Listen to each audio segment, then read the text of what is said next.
دا ملګری تپوس کوي چې زمونږه څه جوار وشو نو بیا ما هغه خرڅ کړو ان د هغې د قیمت نه ما زکات وباسو. نو دی دا تپوس کوي چې دا د جوارو نه وباسل زکات ضروري او که د هغې د قیمت نه هم جایز دی. نو جواب دا دی چې دواړه طریقې جایز دي. که چېرې د جوارو نه براه راست زکات وباسي نو دا هم صحیح ده، او که جوار خرڅ شو نو د هغې د پیسو نه لسمه یا شلمه هغه حساب چې وي نو که هغه ادا کړو نو دا هم صحیح ده. دا ملګری تپوس کوي چې کله د پلار په ژوند باندې یو زوی مړ شي او د هغه مړ زوی اولاد وي، نو د دغه اولاد په نیکه په جایداد کې حصه نه رسی، نو دی د دې وجه معلومول غواړي. نو جواب دا دی چې که چېرې پلار ژوندی وي او د هغه یو زوی مړ شي او نور زامن موجود وي، نو دغه پلار چې کله وفات شي نو د میراث به تمام په تمام دغه زامنو ته، که زامنو سره لونه وي هغې ته به ملاویږي،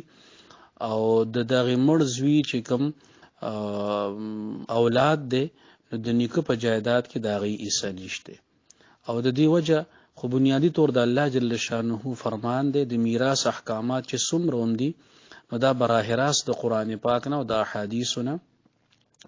راوباسلې شوي دي. په دې کې څه اجتهاد او یا څه قیاس وغیره ډیر نه دی چلیدلی. نو اصل خبره خو دغه ده چې الله جل شانه فرمایلی دي، ولیکن یو ظاهري وجه دا هم ده چې کله نږدې رشته دار موجود وي نو د هغه نسبتاً چې کوم لرې رشته دار وي د هغې بیا په میراث کې حصه نه وي. نو چې پلار وفات شي نو زوی اقرب او قریبي رشته دار دی، او دغه نوسي د دویمه درجه کې پلار ته خپل نیکه ته په رشته کې دي، نو قریب تر رشته دار په موجودګۍ کې چې کوم بعید رشته دار وي نو د هغه په میراث کې حصه نه ویږي. دا ملګری تپوس کوي چې امام موس کې ولاړ وي او رکوع ته تللی وي او یو کس راشي موس کې شاملېدل غواړي نو دی هم ډایرک رکوع ته لاړ شي، او نو د دې نه پس خو دی څه نه دي ویلي، خو غالبا تپوس هم دا دی چې د ده دا موس صحیح دی او که صحیح نه دی. نو جواب دا دی که چېرې ده په ولاړه باندې الله اکبر ویلی وي نو او بیا رکوع ته تللی وي نو دا موس صحیح دی، او که نه په رکوع کې الله اکبر ویلی وي نو دا مونځ نه دی صحیح، نه اقتدا صحیح ده او نه د مونځ شروعات صحیح دي. د مونځ د شروع کېدو دپاره دا خبره شرط او ضروري ده چې الله اکبر یعنی تکبیر تحریمه دا په ولاړه باندې وویلی شي یا په داسې حالت کې وویلی شي چې قیام ته نږدې وي. نو که دی رکوع ته پوره ټیټ شوی وي یا رکوع ته قریب وي او په دغه دوران کې د تکبیر تحریمه الله اکبر ویلی وي نو دا مونځ نه دی صحیح او دوباره به دغه مونځ کوي. دا ملګری تپوس کوي چې یو کس بل د چرګې اګی ورکړي او هغه ته یې ووایي چې دا چرګې ته کېده او چې څومره بچي راړي نو نیم به ستایي نیم به زما یي. بیا هغه چرګې بچي راوباسل او د هغې نه څه مړه شو، څه پیشو خواړه، یو بچی دی هغه لوی شوی دی، نو دی اوس هغه نیمول غواړي، نو دا جایز دی او که نه دی جایز؟ نو جواب دا دی چې که دی دغه بچی یا دغه چرګه که لویه شوي وي ان که هغه نیم قیمت باندې یو بل ته حسابوي نو څه حرج پکې نشته. چې کوم کس چرګه ایساروي نو بل له د هغې نیم قیمت ورکړي، په دې کې څه حرج نشته. دا ملګری تپوس کوي چې یو کس مړي پسې صدقه کول غواړي، نو چې هغه مدرسه کې پیسې ولګوي یا جومات کې پیسې ولګوي نو دا خو صدقه جاریه شوه. که د دې په ځای باندې هغه خیرات وکړي او خلق اخري نو آیا ده ته به هم د صدقې جاریې ثواب ملاویږي که یا وقتي ثواب به ورته ملاویږي؟ نو جواب دا دی چې د کمې صدقې نه خلق تر ډیر وخته پورې فایده علي نو د هغې دغه دې ته صدقه جاریه ویلی شي. نو تر څومره پورې چې د هغې نه خلق فایده علي مړي ته مسلسل د هغې ثواب ملاویږي، او چې خوراک او څښاک باندې په دې طریقه مړي پسې صدقه وکړی شي نو چې څومره هغه یو خو د صدقې ثواب ملاو شو چې خلکو وخوړه، په شرط د دې چې نیت یې صحیح وي، د رواج وغیره نیت یې نه وي، او دویم دا چې په هغې خوراک باندې چې کم طاقت حاصل شو او د هغې په نتیجه کې کم اعمال صالحه نیک عملونه کوي نو د هغې پورې هغه ته ثواب ملاویږي. دا ملګری تپوس کوي چې یو کس جنابت کې وي او هغه لامبي او غلاس وینځي یا په جسم باندې اوبه اړی د هغې نه څه قطرې هغه بالټي ته لاړې شي نو دغې اوبو څه حکم دی؟ آیا دا پلیتې شوي او که نه؟ او په هغې باندې چې دی غسل کوي نو غسل کیږي او که نه کیږي؟ نو جواب دا دی چې په معمولی قطرو سره خو دغه اوبه نه پلیتېږي، البته که ډېرې زیاتې اوبه لاړې شي ورته هغه بالټي ته نو بیا هغې سره هغه پلیتېږي، خو لیکن په قطرو عامو قطرو چې کومې بدن نه جدا کیږي نو په هغې سره دغه اوبه نه پلیتېږي. دا ملګری تپوس کوي که چېرې یو کس په التحیاتو په ځای باندې سورې فاتحه ووي یا د سورې فاتحې په ځای باندې التحیاتو ووي نو په ده باندې سجده سهو واجبېږي او که نه واجبېږي؟ نو جواب دا دی که په قاعده کې د التحیاتو نه مخکې سورې فاتحه ولوستله نو په دې صورت کې په ده باندې سجده سهو واجب شوه، او که د قیام کې سورې فاتحې نه مخکې تشهد ولوسته نو په ده باندې سجده سهو نه واجبېږي. دا ملګری تپوس کوي چې یو سړی د مازدیګر لمونځ ځان لکوي او خیال یې نه وي او دوه اخرنو رکعتونو کې سورې فاتحې پسې بل سورتونه ووایي، یعنې تش رکعت هغه ډک وکړي، نو د دې حکم څه دی؟ سجده سهو وکړي که دوباره به لمونځ کوي؟ نو جواب دا دی چې تش رکعت که یو سړی ډک وکړي نه په ده باندې سجده سهو راځي او نه دوباره لمونځ کولو ته ضرورت شته، لمونځ یې صحیح دی. البته که چېرې ډک رکعت یې تش وکړو نو بیا په هغه باندې به سجده سهو راځي، خو لیکن تش رکعت ډک کولو سره څه مسله نه جوړېږي، لمونځ کې لمونځ جایز دی. دا ملګری تپوس کوي چې یو کس اودس وکړي او ځان ښه تیار کړي او بیا د هغې نه پس سګرټ وڅښي نو د دې سره اودس ماتیږي او که نه ماتیږي؟ نو جواب دا دی چې هر هغه څیزونه چې په هغې سره اودس ماتیږي نو سګرټ او نسوار په هغې کې شامل نه دي. نو په نسوارو یا په سګرټو سره اگر چې اودس نه ماتیږي خو لیکن دې نه پس لمونځ کول چونکې دې کې د فرښتو آمد وي د لمونځ په موقع باندې او الله جل شانه رحمت انسان ته براه راست متوجي وي نو دا ډیره زیاته نامناسبه خبره ده چې د هغه د خولې نه د سګرټو بوی ځي نو خوله ښه پاکول پکار دي او که دوباره اودس وکړي نو دا به بهتر وي خو لازم به نه وي او خوله ښه صفا کول پکار دي او چې داسې طریقې سره خوله پاکه کړی شي چې د خولې نه بدبویي نه ځي نو بیا الی لمونځ ته ودرېدل پکار دي. دا ملګری تپوس کوي چې دلته موږ دوبۍ کې یو او دلته غټې سپر سټورې دي نو هغې کې چې یو کس مستقل خریداري کوي نو سپر سټور هغه ته یو کارت جاری کړي نو دغه کارت چې کله دی د خریدارۍ په وخت کې هغه سپر سټور والا ته وښیي نو دی ته دوه فایدې ملاویږي. لومبنی دا چې دی ته رعایت کوي، ډسکاونټ ورته کوي ځکه چې هغوی وایي چې دا زموږ مستقل ګاهک دی، او دویم دا چې په هره خریدارۍ باندې دی ته څه پوینټونه ملاویږي چې بیا کله هغه پوینټونه یو خاص مقدار ته ورسي نو د هغې په بدله کې دی له پیسې ورکوي یا ورله څه سودا ورکوي. نو دی د دې دواړو خبرو باره کې تپوس کوي چې د دې په شریعت کې څه حیثیت دی. نو جواب دا دی چې دا دواړه خبرې جایز دي. د یو سپر سټور خپل مستقل ګاهک له به طور شناخت یو کارت جاری کول چې دا زمونږ مستقل ګاهک دی نو د سره مونږ رعایت کوو نو دا د هغوی د طرف نه یو احسان دی او په دې کې څه قباحت نشته او څه بدوالی پکې نشته. او دویم دا چې دا پوینټونه ورکول دا د دغه سټور والو د طرف نه یو اضافي انعام دی د خپل ګاهکونو متوجه کولو دپاره. نو په دې کې څه شریعت په نظر کې څه حرج او قباحت او بدوالی نشته. که تاسو دغه سپر سٹور کې سودا کول غواړئ او تاسو دغه کارت ځان ته شکول غواړئ، انو که تاسو ته بیا ډیسکاونټ درکې یا اضافي پوینټونه درکې، نو په دې کې څه حرج نشته جی. دا ملګری د پاسپورت د کاروبار باره کې تپوس کوي چې دا بهر ملک نه کوم خلک راشي یا الته کې نو د ایجنټانو نن سبا یو طریقه شروع کړې ده ګاډي راواسلو، نو دوی نه پاسپورت والی بیا دوی له پیسې ورکوي. نو دوی ته مونږ ویلو چې دا طریقې کار ناجایز دی. نو دوی د دې باره کې فتوا غواړي. نو مونږ ویلو تاسو ته چې د پاکستان ممتاز ادارو په دې باندې د ناجایز والی فتوا ورکړې ده. لاندې زه تاسو ته فتوی شیر کوم. وین روټان فتوم د دارالعلوم کراچۍ هم د یاسین القرآن کراچۍ هم د دارالعلوم حقانیه اکوړه خټک هم ده. انو دا زه تاسو ته شیر کوم. دلته ان شاء الله تعالی موږ چې ګروپ کې کومه خبره کوو، نو بعض اوقات زمونږه د ملګرو د سوال جواب لیټ ملاو شي، نو موږ کوشش دا کوو چې جواب خیر د کلیټ شي خو چې ملګرو ته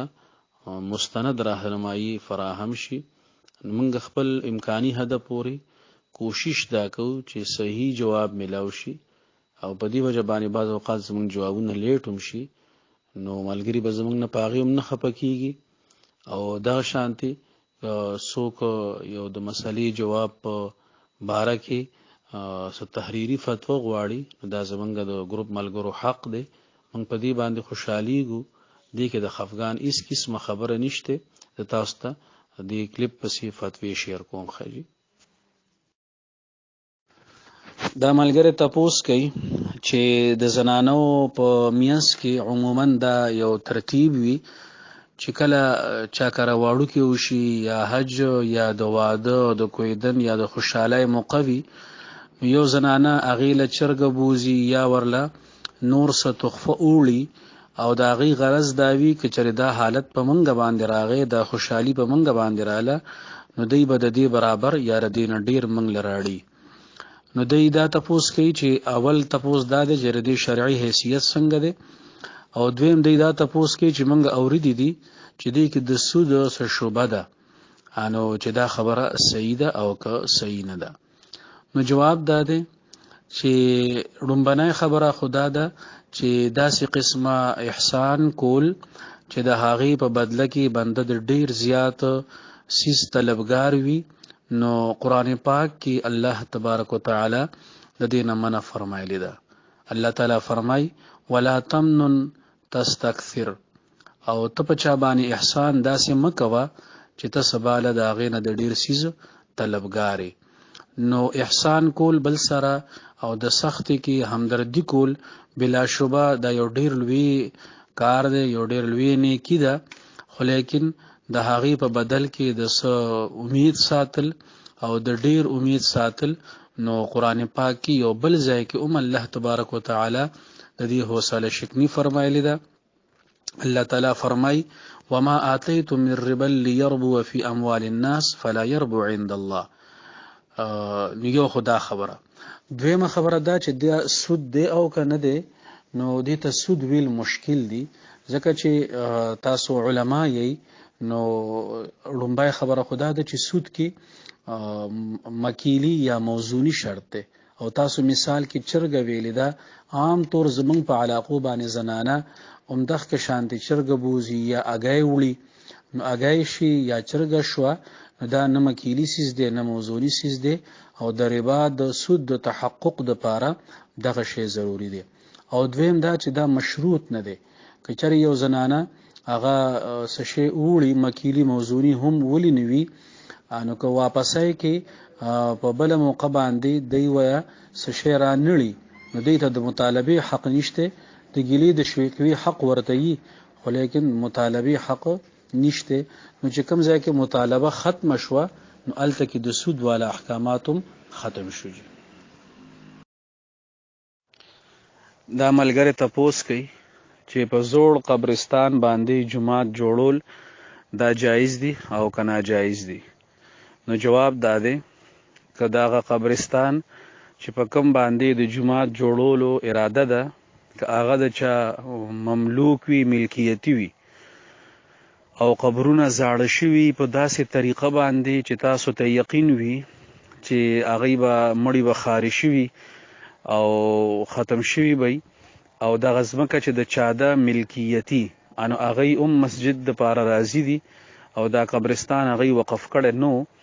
نو په دغې باندې د مالک په اجازت سره جومات جوړول جایز دي. او که چېرې قبرستان وقف دی او خلقو ته ضرورت هم دی چې هغوی به مړي ښخوي، نو بیا چونکې د دغې مقصد دپاره وقف شوی دی نو په دغه مقصد کې استعمالول ضروري دي او جومات دپاره بل ځای کتل مناسب دي. بل ځای دی ورله چېرته ځای وګوري جومات دې هلته جوړ کړي، دغه ځای د مقبرې دپاره پرېښودی شي. دا ملګری تپوس کوي چې د نبی اکرم صلی الله علیه وسلم په خوب کې د زیارت کولو دپاره یو عمل یو عالم خو نو دی وایي که چېرې دغه عمل د ماسخوتن نه پس څوک وکړي او بیا د ده نه هیر شي او د هغې نه پس خپلې ښځې سره کوروالی وکړي نو د دې څه حکم دی؟ نو جواب دا دی چې دغه عمل د نبی علیه الصلاة والسلام په خوب کې د زیارت دپاره د مجرباتو نه دی. یعنی مطلب دا که چېرې دغه عمل څوک وکړي نو الله جل شانه به ورله په خوب کې د نبی علیه الصلاة والسلام زیارت نصیب کوي. خو لیکن دا ضروري نه ده چې هم په دغه شپه باندې دی نبی علیه الصلاة والسلام په خوب کې وویني، یو شپه دوه پس یا څه وخت پس هم کیدی شي. نو که چېرې په هیره باندې کوروالی کړی نو څه مسله نشته، او که په قصده باندې داسې نه دي کول پکار، ځکه چې کوم یو عمل د نبی علیه الصلاة والسلام د خوب کې زیارت دپاره ولیدی شي نو کم از کم په هغه شپه باندې خپلې ښځې سره کوروالی نه دي کول پکار. د ښځې حقوق په خپل ځای باندې دي، په بله شپه باندې کوروالی ورسره وکړي. دا ملګری تپوس کوي که یو کس فرض کوي یا سنت لمونځ کې سوره فاتحه ووي، ورپسې د سورت ویلو په ځای باندې هم د دغې سورې فاتحې یو دوه درې آیاته ووي نو د ده قرائت برابریږي او که نه برابریږي؟ نو جواب دا دی چې فرض قرائت خو د سورې فاتحې ویلو سره هم پوره شو، البته بل یو سورت ورسره ملاول دا واجب دی. نو فرض قرائت سورت فاتحې ویلو سره مکمل شوی دی، دا بل سورت د واجب دی. نو که دی د سورې فاتحې اعاده وکړي دوباره ووی نو د نه واجب پاتې شو، نو دی به سجده سهو کوي، فرض قرائت شوی دی جی. البته په ده باندې سجده سهو واجب ده ځکه چې د صورت نه دی ملاو کړی بل یو هغه ترې پاتې شوی دی، نو سجده سهو به کوي. که په هیره باندې وشو او که په قصده باندې داسې وکړي نو بیا به مونځ دوباره کوي جی. دا ملګری تپوس کوي چې یو مشر وفات شوی دی او د دغې مشر په ژوند باندې یو ځمکه اغستلی شوې وه، د مشر اغستې وه او د ده 4 زامن دي او هغوی پکې پیسې ورکړی وي. اوس هغه مشر وفات دی، نو د دغې ځمکې به څه حساب وي؟ دې کې به د دغې هلکانو د دې زامنو د خویندو حصه وي او که به نه وي؟ نو جواب دا دی که چېرې دغه پیسې ټولې په ټولې باندې د زامنو ورکړی وي پلار له، نو پلار له په څه حیثیت باندې ورکړی وي؟ بعضې زامن وي نه هغوی پلار له پیسې ورکړي چې پلار دا ستا شوې، اوس هغه د پلار ملکیت ته رالی، نو که پلار له په دې حیثیت باندې پیسې ورکړي وي دا د پلار ملکیت شو. نو په دغې پیسو باندې چې پلار ځمکه واغسته نو دغه ځمکه هم د پلار ملکیت ده، نو په دې کې به د تمام ورثاو حق وي، د دغې زامنو به هم وي او د لوڼو به هم وي. او که نه دغه پیسې دی به حیثیت وکیل ورکړی وي، پلار ته یې ویلي چې موږ له ځمکه واله، نو بیا دې وخت کې پلار وکیل دی او دغه پیسې هم د زامنو دي او ځمکه هم د زامنو ده، نو په دې کې بیا د خویندو حصه نه رسي. او که نه په دې کې پیسې څه د پلار وي څه د زامنو وي او زامنو به حیثیت وکیل ورکړی وي، نو د پلار چې څومره پیسې وي نو هغه عمره ځمکه د پلار ده هغې کې به د تمام ورثاو حق وي، د زامنو به حق وي، د لونو به حق وي. او چې کومه حصه د زامنو په پیسو باندې اغستې شوې ده هغه به د زامنو وي. نو په دې کې بنیادی حیثیت د پیسو د ورکولو په وخت کې د معاهدې دی چې دې پیسې په کم بنیاد ورکړي دي، نو په هغه بنیاد باندې به شرعي حکم چلیږي. دا ملګری تپوس کوي چې یو مقبره ده او د هغې نه څلورو طرفونو ته ځمکه وکنستې شوه او د هغې نه خاره لرې کړی شوه، نو هغه مقبره اوچته پاتې شوه، د هغې نه چارچاپېره ځمکې هغه ښکته پاتې شوې. نو دی وی چې د دغې مقبرې دغه ځمکه که موږ وکنو خاره ترې خرڅه کړو او د مقبرې دغه ځمکه چارچاپېره ځمکې سره لیول کې برابر کړو، نو دې کې څه حرج شته او که نشته. نو جواب دا دی چې چرې هغه ځمکه د داسې هغه قبرستان داسې وي چې په هغې کې مړي پخواني ښخ شوي وي او دا یقین وي چې هغه مړي به ختم شوي وي، زرې زرې شوي به وي، خارو سره به خاري شوي وي، نو بیا خو د هغې کې دا تصرف کول چې هغه د فایدې دپاره د هغې ځمکه قطع کړی شي نو څه حرج نشته. البته که هغې کې تازه تازه مړي ښخ شوي وي او دا یقین نه وي چې دغه مړي به خاري شوي وي، نو داسې قسم قبر کشایي او داسې قسم قبرونه کنستل دا د مړو په بې حرمتۍ کې راځي، نو دا جایز نه دي. البته که دغه ځمکه ډېره اوچته پاتې شوي وي او د فایدې صورت هېڅ قسمه امکان نه وي، دغې کې مړو ښخولو مشکلات وي، نو چې کوم زاړه قبرونه دي پخواني، نو د هغه طرف نه د ځمکه لکه قطع کړی شي او ورو ورو دې دغه ځمکه قطع کولی شي. نو که چېرې دغه خاره د خرڅېدو خبره ده، نو که دا وقف قبرستان وي، نو بیا چې کوم د دې کمیټي ده او د کلي مشران دي هر څوک چې وي اختیارمن، نو دا فیصله هغوی کولی شي. که هغوی دا فایدهمنه ګڼي دا خبره چې د قبرستان دپاره دا خاره خرڅول دا د فایدې خبره ده، نو بیا د هغې هغه خاره خرڅه کړي، د هغې پیسې د قبرستان کې ولګوي او ورو ورو د خاره خرڅوي بیا د هغې نه، او که ضرورت نه وي نو نه دي خرڅول په کار خاره. دا ملګری تپوس کوي چې چرمښکۍ مړولو کې څه ثواب یا ګناه شته او که نشته. نو جواب دا دی چې زمونږ علاقه باندې چرمښکۍ یو بې ضرره حشراتو کې ګڼلی شي، حالانکه حدیث پاک کې په لومبي غزار باندې د مړولو چې کوم سل نیکۍ دي هغه د چرمښکۍ باره کې دي. که چا چرمښکۍ مړه کړه او په لومبي غزار باندې مړه کړه نو دته به سل نیکۍ میلاویږي، نو د دې مړول جایز دي ځکه چې انتهایی ضرري او انتهایی زهریله څیز دی او ډیر خلق داسې ډیر کیسونه مخې ته راغلي دي چې څوک خبر نه دا په لوښي کې غزار شوي او هغې څوک مړه شوي دي، څوک بېهوشه شوي دي، نو د دې مړول جایز دي. چې اگه په لومبي غزار باندې مړه شوه بیا ورته سل نیکۍ انشاءالله تعالی میلاویږي. دا ملګری تپوس کوي چې زمونږ علاقه کې دا رواج دی چې کله مړی وشي او څنګه جنازه وشي نو هر چا یعنی د مړي کور والا د خپل وس مطابق خیرات کړی وي، چا تشي ریجې پخ کړي، چا پکې څاروي حلال کړي، د جنازې نه پس اعلان وشي چې ټول حضرات به روټۍ خوري او په دې کې دعوت نه وي بس یو صدقه وي، نو دا جایز دي او که ناجایز دي. نو جواب دا دی چې مړي پسې خیرات کول د خپل وس مطابق د دې په جواز کې هیڅ قسمه شک نشته، خو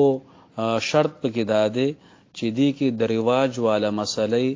عمل دخل نه وي. او دا تاسو چې کوم د علاقې په حواله باندې خبره کوئ نو زمونږ د اوریدو خبره ده چې په دغه علاقه دا رواج دی چې څنګه